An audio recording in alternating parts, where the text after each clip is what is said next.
어느 한 가난한 사람이 중요 정보를 하나 갖게 되었습니다. 그것은 마법의 돌이라는 정보를 얻게 되었습니다. 이 마법의 돌은 여타 금속을 금으로 바꾸어주는 그런 능력이 있다고 합니다. 생긴 거는 수정처럼 생겼는데 이 돌은 흑해에 비슷하고 조그만 돌 사이에 있다라고 정보를 얻게 되었습니다. 그 수많은 자갈 속에서 얘를 어떻게 찾을까? 근데 하나 팁이 있었는데 그 돌은 다른 돌과 다르게 따뜻하다고 했습니다. 그래서 이분이 얼마 남지 않은 재산을 다 팔아서 흑해로 갑니다. 그리고 그 해변가에 있는 수많은 자갈 속에서 이 마법의 돌을 찾습니다. 어떻게 찾냐면 만져보고 집어보고 온기가 없으면 바다에다가 던지는 겁니다. 하루, 또 한 주간, 또 몇 달이 흘렀습니다. 그리고 한 해가 지나고 두 해가 지나가고 3년이 지나갔다고 합니다. 무작정 떠나왔기 때문에 먹을 것이 떨어진 지는 이미 오래고 이제는 더 이상 소망이 없어질 무렵 돌을 하나 집었습니다. 근데 그 돌이 마법의 돌이었습니다. 그리고 이 사람이 다음 행동이 문제입니다. 그 돌을 힘껏 바다에다가 던져버렸습니다. 돌이 날아가는 것을 보고 아차 싶었죠. 그러나 이미 엎어진 물이에요. 3년 동안 돌을 집어서 바다에 던졌어요. 매일같이 수만 개를. 그러다 보니까 정작 내가 찾았던 것을 찾았는데 어떻게 돼요? 이것을 소유하지 못하고 집어 던졌어요. 잘못된 습관이죠. 오늘 우리에게도 이러한 잘못된 습관이 있습니다. 그것은 소위 하나님의 뜻대로 살고자 하는 신앙을 가지고 살면서 실제로는 하나님의 뜻에 인색한 삶을 살아가는 우리의 모습이 있음을 보게 됩니다. 사랑하는 성도 여러분, 오늘 하나님께서 나를 향한 뜻이 무엇일까? 오늘 내게 향한 하나님의 계획과 뜻은 무엇일까? 이 질문은 우리가 늘 탐구하는 것이고 늘 궁금하게 생각하는 것이고 또 늘 찾고 있는 것이기도 합니다. 하나님이 나에게 무엇을 원하는지 알면 어떻게 그대로 살면 쉬워요. 그런데 이걸 잘 모르겠단 말이에요. 여러분. 그래서 우리는 신자로서 세상을 살되 하나님의 뜻을 알고 행하는 것보다 더 중요한 말은 없다라고 말씀드릴 수가 있습니다. 그래서 에베소서 15장 17절 한번 열어주시기 바랍니다. 에베소서 5장 17절 같이 한번 읽어봅니다. 시작. 그러므로 어리석은 자가 되지 말고 오직 주의 뜻이 무엇인가 이해하라. 그랬어요. 오늘 15절부터 봐야 되는데 너희가 어떻게 행할 것을 자세히 주의하고 지혜 없는 자같이 말고 지혜 있는 자처럼 어떻게 살아라. 그러면서 세월을 아껴라. 때가 악하다 이렇게 말합니다. 그리고 어떻게 돼요? 어리석은 자처럼 되지 말고 하나님의 뜻이 무엇인지를 이해하라 그랬어요. 하나님의 뜻. 그 위에 또 써놓던지. 그렇잖아요. 하나님의 뜻. 하나님의 뜻은 뭡니까? 여러분이 거룩하고 항상 기뻐하고 감사하고 기도하는 삶이에요. 성경에 제일 명확하게 써놨어요. 그런데 왜 우리는 하나님의 뜻을 아는 일이 그리도 힘들까요? 그리고 왜 우리는 하나님의 뜻에 대해서 혼란을 느끼게 될까요? 이유는 우리 안에 있습니다. 하나님의 뜻은 느낌이나 공식에 있지 않습니다. 누가 주는 것도 아니고요. 한번 따라서 합시다. 하나님과 나 사이에 관계 속에 있다. 그래요. 하나님의 뜻은 하나님과 여러분 사이의 관계 속에 있어요. 우리 강수일 장로님을 어떻게 했을까? 하나님 관계 속에서 어떻게 돼요? 이분을 장로로 세워준 거예요. 그리고 장로로 살도록 길을 열어놨단 말이에요. 그게 쉽진 않아요. 명확한 겁니다. 오늘 하나님께서 저를 왜 불렀을까요? 저를 부른 이유는 말씀을 증거하라고 부른 거란 말이에요. 그래서 지금 이렇게 하고 있는 거예요. 근데 문제는 이걸 잘 아직 못 찾은 사람들은 어떻게 해야 되느냐, 이게 문제예요. 여러분, 오늘 지침이나 법령 또는 율법이 아니라 하나님께 나의 삶에 초점을 맞추시기를 축원합니다. 라디오를 듣는데 극동방송을 듣고 싶어요. 요즘 우리 사모님이 맨날 들어요. 아침마다 밥 먹을 때마다 틀어놔가지고 막 찬양 나오고 좋아요. 근데 아무리 좋은 방송이 나와도 우리가 주파수를 맞추지 못하면 들을 수가 없어요. 아무리 좋은 하나님의 말씀이 있어도 여러분의 삶을 하나님께 포커스를 맞추지 않는 한 여러분들에게 하나님의 뜻은 요원합니다. 그러므로 내 삶을 하나님께 어떻게 돼요? 여러분들이 향할 수 있기를 축원합니다. 우리 눈이 하나님을 향해서 있어야 되는 것입니다. 여러분, 오늘 본문은 바로 그것을 우리에게 말씀해주고 있습니다.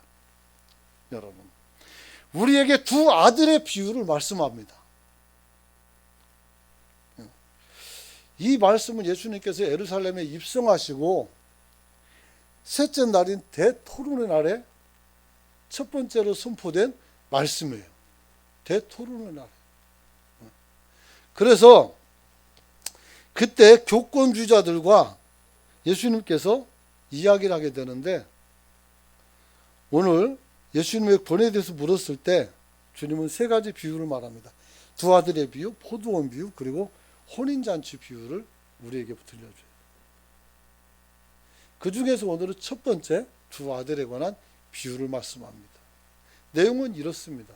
주님께서 먼저 이렇게 말합니다. 야, 너희는 어떻게 생각하냐? 이렇게 말합니다. 그리고 두 아들의 비유를 말합니다.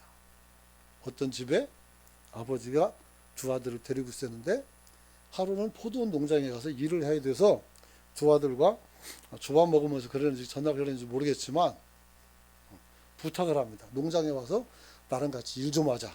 그러자 큰아들이 예, 그렇게 할게요. 그리고 안 왔어요.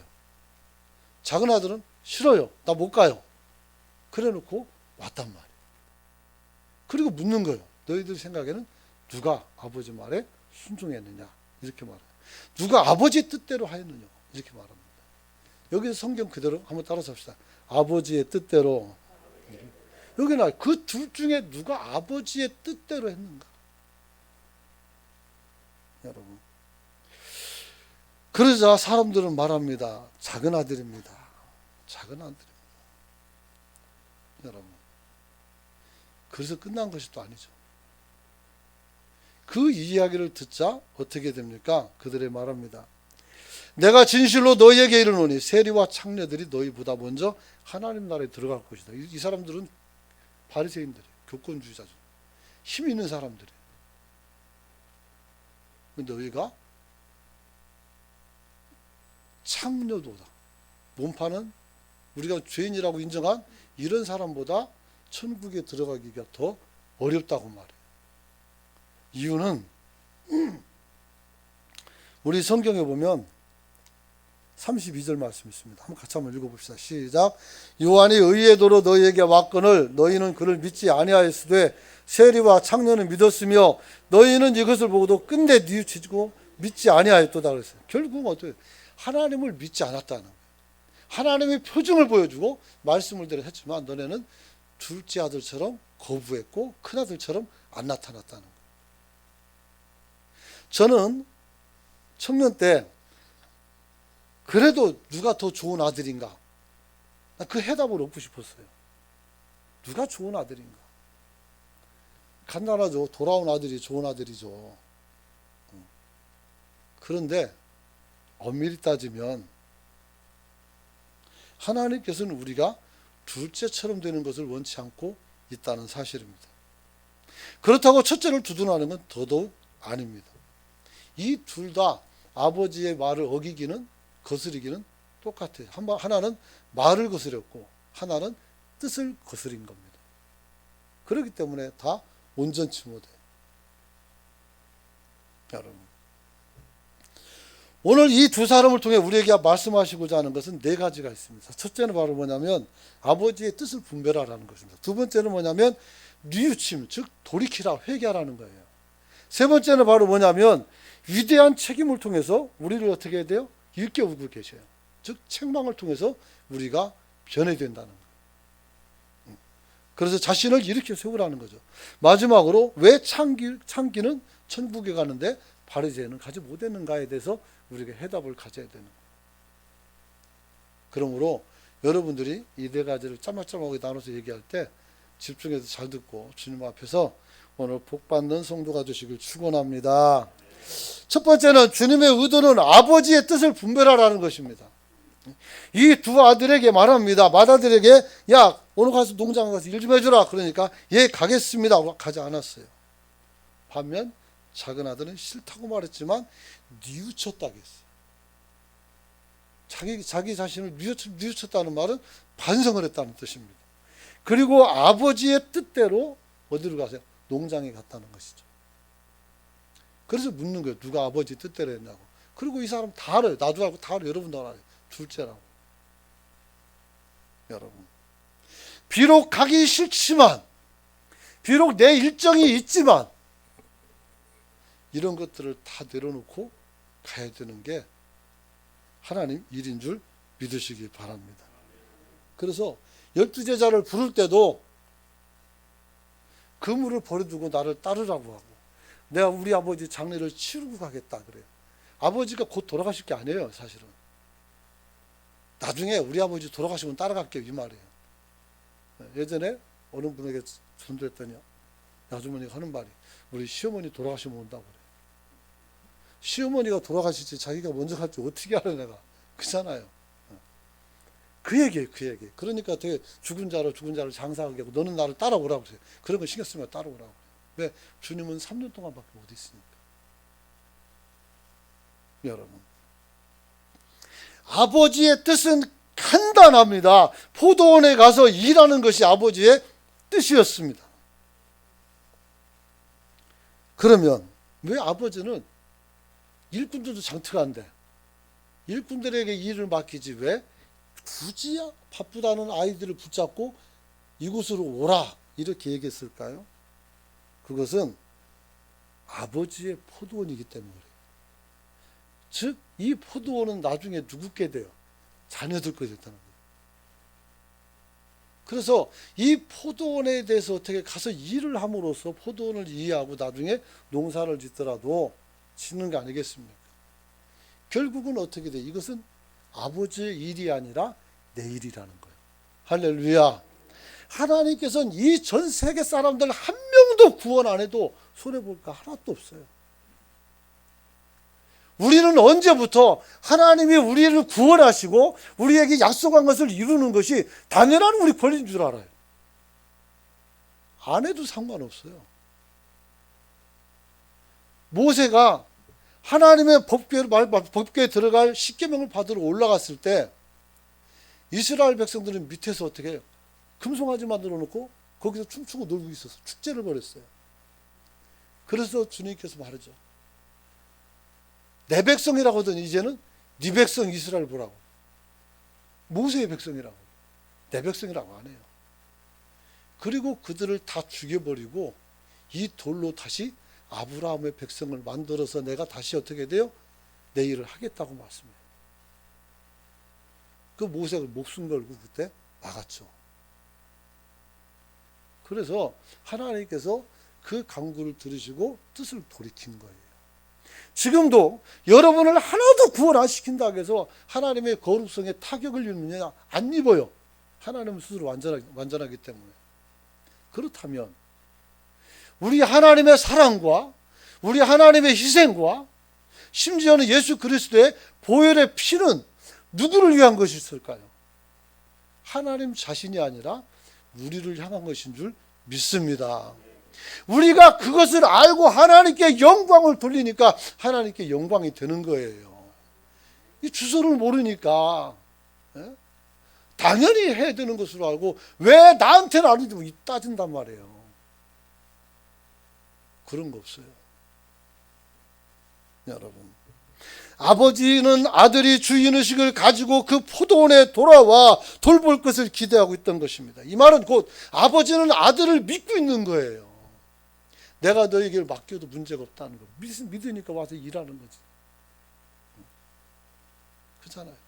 똑같은 자식이라도 내 기업을 이어받고 그 다음에 이것을 더 배가시키고 훌륭하게 발전시킬 수 있는 자식과 쫄딱 말아먹을 자식이 있다면 누구에게 여러분은 그것을 물려주시겠습니까? 말 하나는 안 하죠. 망할 사람에게 뭘라고 물려줍니까? 그러면 내가 지금까지 살아온 세월이 다 공수표가 되는데, 그런 바보 같은 사람은 없을 거란 말이에요. 이 농장도 누구 거라고 했어요? 아버지 거란 말이에요. 그러면 그걸 누구 거야 돼? 내 것이 또 되는 거란 말이에요. 그래서 여기서 나오는 질문이 있습니다. 그럼 포도원이 뭡니까? 포도원은 교회를 말합니다.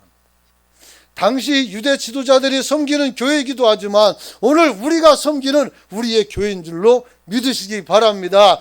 따라서 이 교회는 저와 여러분들의 손길로 어떻게 돼요? 돌봐야 되는 줄 믿으시기 바랍니다. 오늘 일 잘한다고 법관이나 훌륭한 행정가나 아니면 세무사를 데려다가 일을 시키지 않아요. 더하기 빼기 잘 못해도 사람이 없으면 그 사람에다가 세워가지고 재정을 보게 만든단 말이에요. 그렇죠. 교회에서 무슨 일이 있으면 제가 일꾼 불러가지고 돈 있으면 사서 오는 게 아니라 여러분들의 집에 전화해가지고 와서 이것 좀 하라고 부탁을 하는 거예요. 왜? 이게 바로 내 집이기 때문에.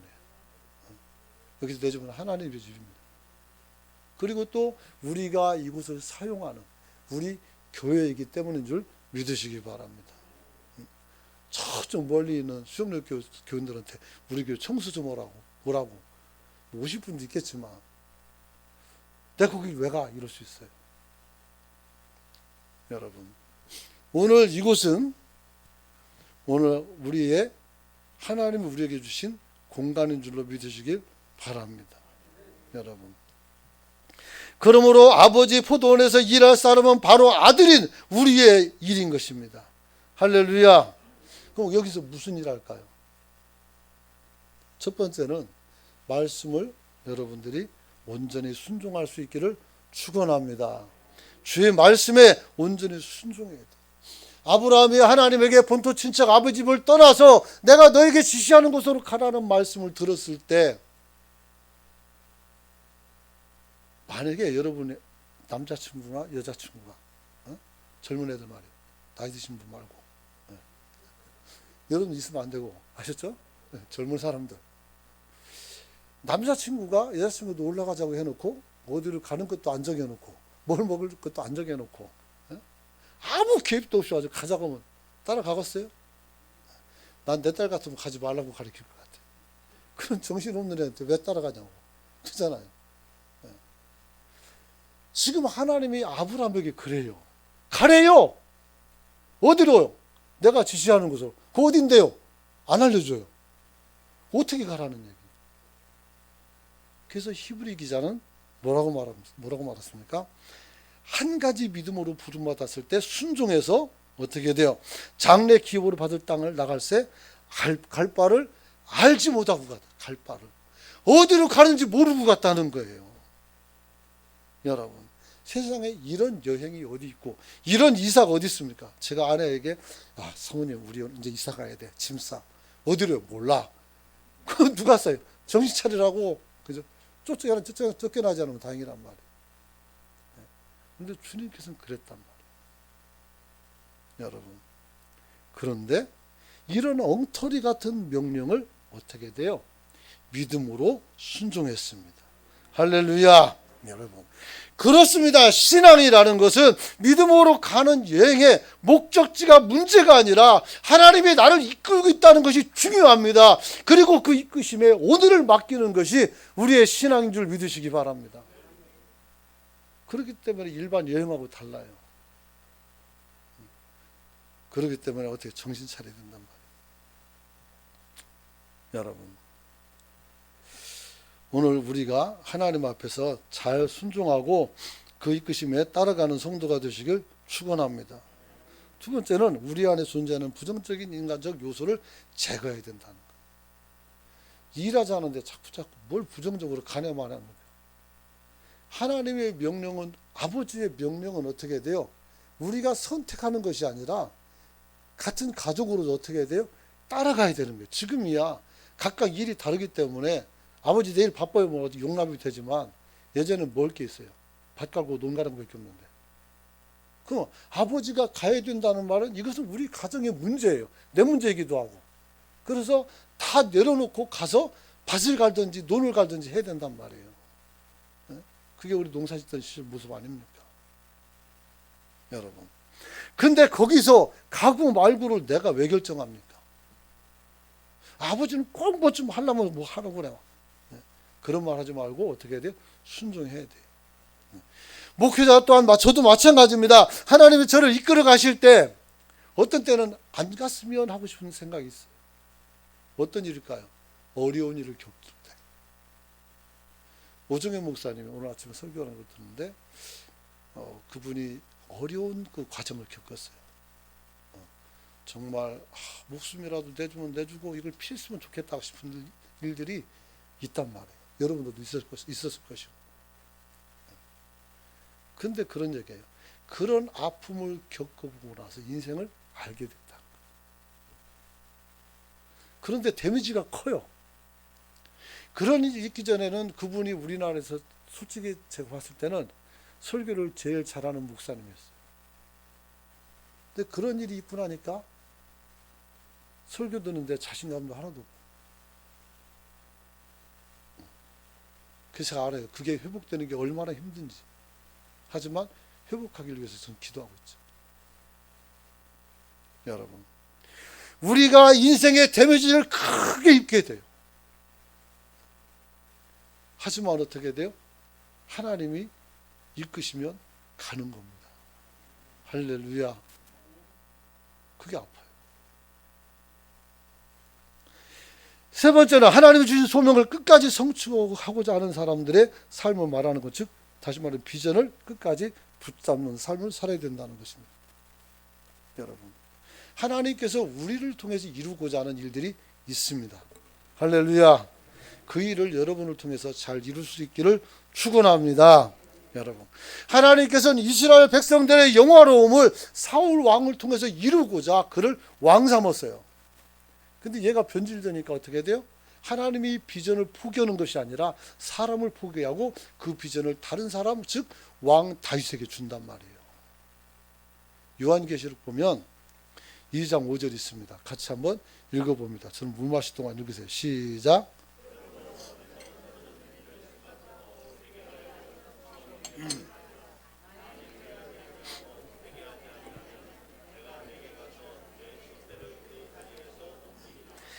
내가 네게 가서 내 촛대를 그에게서 옮기겠다는 것입니다. 하나님의 은혜를 다른 사람에게 주겠다는 겁니다. 내가 감당하지 않으면 다른 사람들이 그 복을 받아서 자손 만대 즐겁고 영화롭게 살 것이고, 내가 감당 못하면 내 자식은 나보다 훨씬 훌륭해도 기회가 상실돼요. 요나단이 무슨 죄가 있어요? 다윗과 똑같은 믿음을 가진 자요. 오히려 더 큰 믿음을 가진 자요. 그럼에도 불구하고 요나단은 사울과 함께 죽음을 당합니다. 누구 때문에? 아버지 때문에. 하나님이 내게 주신 비전을 오늘 솔대이하고 버려버렸기 때문에 그런 일이 생긴 거 아니겠습니까? 그러므로 여러분의 축복권을 빼앗기지 않은 성도가 되시길 축원합니다. 그러기 위해서는 여러분들이 태신자 전도하시고 여러분이 해야 될 충성되는 일들을 양보하지 말고 감당할 수 있는 성도가 되시길 축원합니다. 해야 돼요. 내가 드리며 내 헌신하며 그 살아야 되는 거예요. 두 번째는 주님의 의도는 뉘우침, 즉 우리에게 회개하라는 것입니다. 작은 아들은 처음에는 싫다고 대답했지만 뒤에 뉘우치고 포도원으로 갔습니다. 여러분, 맏아들의 문제는 어떻게 됩니까? 아버지에게 순종하는 데 됐지만 아버지를 거스렸어요. 그러나 둘째 아들은 돌이켰다는 게 중요합니다. 오늘 우리도 돌이킬 수 있기를 축원합니다. 그런 거예요.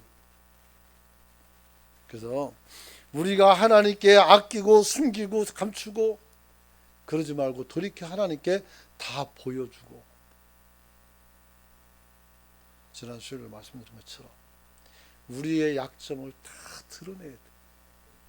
그 약점을 통해서 어떻게 해야 돼요? 하나님은 여러분을 만져주시고 강하게 이끌어주는 줄 믿으시기 바랍니다. 니쿠이치치라는 친구가 있어요. 젊은 애인데 팔다리가 없어요. 근데 걔가 봉도 차죠. 그 다음에 수영도 하죠.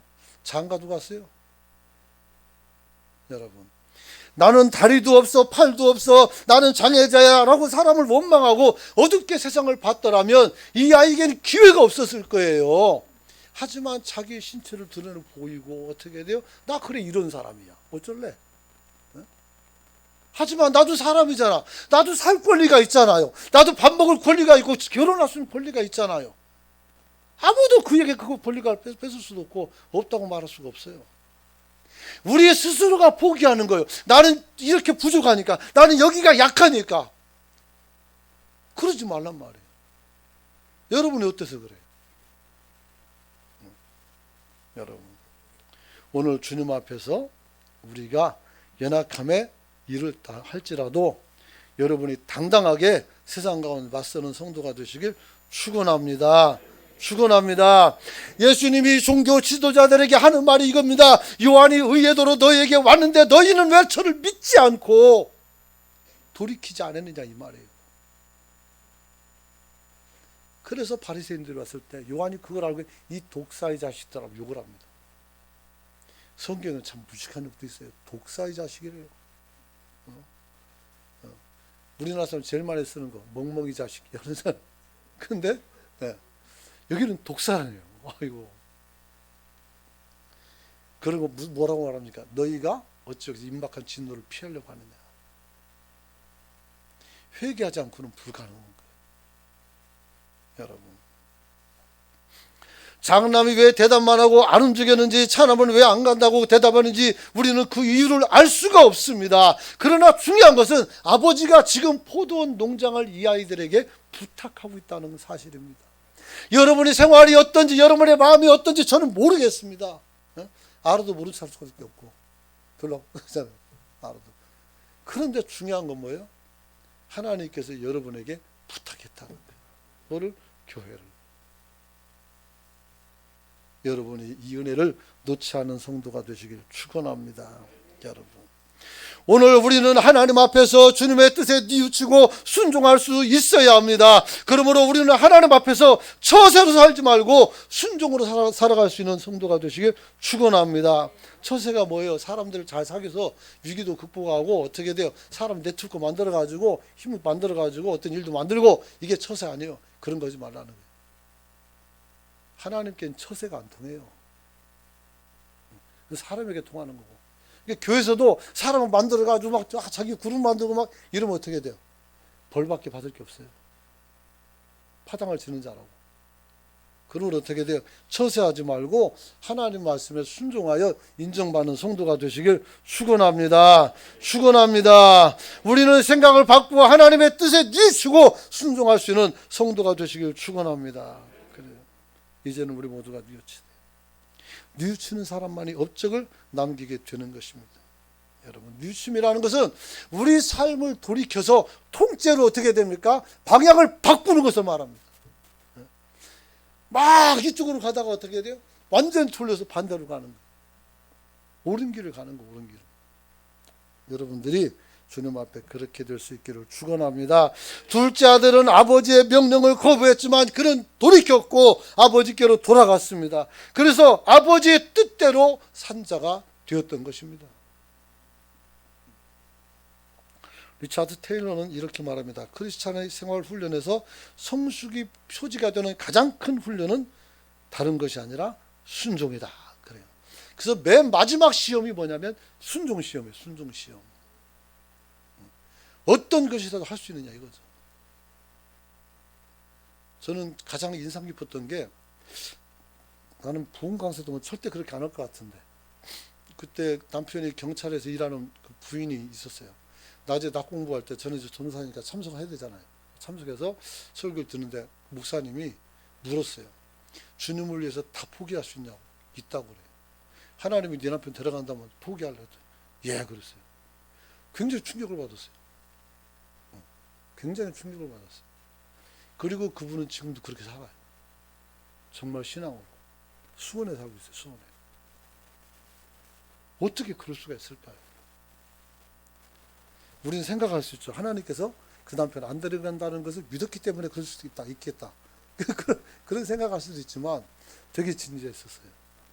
되게. 또 혹시 여러분들 중에서 내 아내가 나를 버린다면 어떡할까 고민하지 마시고, 하나님께서 그런 일은 안 만들어줄 줄 믿습니다. 여러분, 오늘 둘째 아들은 아버지의 명령을 거부했지만 아버지께로 돌아갔습니다. 이 순종의 시험이 마지막 우리의 신앙에 어떻게 돼요? 순종의 표시요 시험이라고 말씀드렸습니다. 아브라함은 순종을 통해서 하나님께 인정을 받았습니다. 그래서 나중에 또 한번 시험이 오죠. 아브라함이 100세의 아들을 낳는다고 그래요. 하와가 그 말 듣고 웃었어요. 내가 이미 여성으로서의 일은 끝났고 나이도 많아 늙었는데 어떻게 애를 낳는단 말인가. 그래서 자기가 할 수 있는 일을 해요. 그래서 아브라함에게 여자를 하나 만들어서 자기 종을 갖다 붙여줘서 애를 낳는단 말이에요. 근데 하나님이 이건 그게 또 아니라고 하네요. 그래가지고 어떻게 됐어요? 결국은 지가 애 낳았어요. 하나님께서 아이를 낳도록 그 여자의 몸을 만진 줄로 믿으시기 바랍니다. 우리는 안 되지만 주님은 되는 것입니다. 그러므로 여러분들이 주님께 기도할 수 있는 성도가 되시길 축원합니다. 특별히 아브라함의 순종은 가장 큰 순종이 뭡니까? 아들 이삭을 바치는 거였어요. 줄 때는 저거 또 가져간다는 것도 뭡니까? 아, 참 이 정도 나는 시험 들 것 같아요. 하나님 왜 그러십니까 나한테? 그럴 것 같아요. 그런데 어떻게 돼요? 하나님을 믿었고 그 아들을 드렸더니 하나님께서 그 아들을 살리시고 그를 인정해 준 줄로 믿으시기 바랍니다. 그래서 이렇게 말해요. 내가 나를 얼마나 사랑하는 줄 내가 알았노라 이렇게 말합니다. 그리고 다시 그 언약을 확인해줘. 내가 너에게 큰 복을 주겠다. 그래서 네 후손이 바닷가의 모래처럼 하늘의 별처럼 많아질 것이다 했단 말이에요. 지금 그 많아졌잖아요. 여러분, 세 번째는 시간이 다 가서 두 번째까지만 하고 다음 주에 좀 하도록 하겠습니다. 자, 이제 말씀 마치려고 합니다. 사랑하는 성도 여러분, 우리가 이 땅에 살아갈 때 주님께서 바리새인들을 향해서 물어본 겁니다. 야, 너희는 어떻게 생각하냐? 그러면서 이 두 아들의 비유를 말씀했어요. 그리고 말씀하기 너는 뉘우치지 않았다고 말씀했습니다. 그럼 오늘 설교에서 가장 중요한 핵심은 무엇일까요? 아버지의 뜻을 알고 그 뜻에 순종하는 겁니다. 그 순종에 순종하지 못했다면 뉘우쳐서 다시 돌아오면 되는 것입니다. 우리에게는 하나님께서 천하 무조건을 주는데 그게 바로 뭡니까? 회개하면 하나님이 들으신다는 겁니다. 회개는 나쁜 놈이 하는 것입니다. 안 나쁜 사람은 회개할 게 없어요. 그래서 나쁜 짓을 한 사람들이 회개를 할 수밖에 없는 거예요. 그런데 인간은 어떻게 돼요? 불완전해서 나쁜 짓을 해요. 나쁜 생각을 하고 심지어는 어떻게 돼요? 부정적인 생각과 의심으로 다른 사람을 곤란하게도 한단 말이에요. 그렇기 때문에 우리는 어떻게 늘 하나님께 회개하고 하나님 앞에서 새롭게 세워지는 성도가 될 수 있기를 축원합니다. 축원합니다. 우리 함께 소리내서 기도하길 원합니다.